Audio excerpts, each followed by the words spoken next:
Policia e shtetit ka marrë të gjitha masat për të qenë e përgatitur për çdo skenari të mundshëm të protestës së opozitës të thirrur ditën e sotme rreth orës 19 përpara kryeministrisë. Në total janë angazhuar rreth 1500 forca policore, krahasuar me protestën e fundit janë rreth 100 efektiv më shumë të angazhuar për mbarvajtjen e rendit dhe të sigurisë gjatë protestës. Efektiv policia nuk do të jenë të vendosur jo vetëm te kryeministria, por edhe te parlamenti dhe institucionet e tjera shtetërore, pra duke qenë e përgatitur policia për çdo skenar të mundshëm të protestës së opozitës. Në terren do jenë efektiv të forcave të rendit, të forcave shqiponja dhe të forcave të ndërhyrjes së shpejtë. Rreth orës 17 do të jetë dhe dislokimi i tyre pranë kryeministrisë dhe institucioneve të tjera, që prej orës 15 janë bllokuar pra qarkullimi i automjeteve në bulevardin Dëshmorët e Kombit, nga kryqëzimi afër Ministrisë së Brendshme deri te sheshi Nën Tereza dhe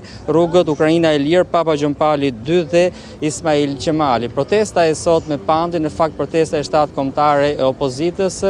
është e veçantë edhe për policinë e shtetit për faktin se kemi një drejtues të ri, kryepolicin Skënder Hitash, dhe protesta e tij e parë, një test për të parë si do të jetë qasja e policisë së shtetit karshi protestuesve, duke parë që në protestat e mëparshme ka pasur pra shpesh përplasje mes protestuesve dhe policisë. Kjo e fundit ka hedhur gaz lotësielës në drejtim të protestuesve dhe këto të fundit kanë hedhur pra molotov në drejtim të policisë. Me marrjen e drejtimit të ri pra të policisë së shtetit do të shohim pra ditën e sotme si do të jetë qasja e policisë karshi protestuesve. Por besoj sot ka edhe një veçori tjetër, sepse ti ndodhesh përpara kryeministrisë, por vetëm pak metra afër kryeministrisë tek Piramida. Sot është mbrëmja e parë e një koncerti që zgjat për 3 net në kryeqytet, dhe a do ketë atje dhe angazhim më të madh efektiv është për të bërë ndarjen e atyre që duan të shkojnë në koncert dhe atyre që duan të shkojnë në protest para kryeministrisë?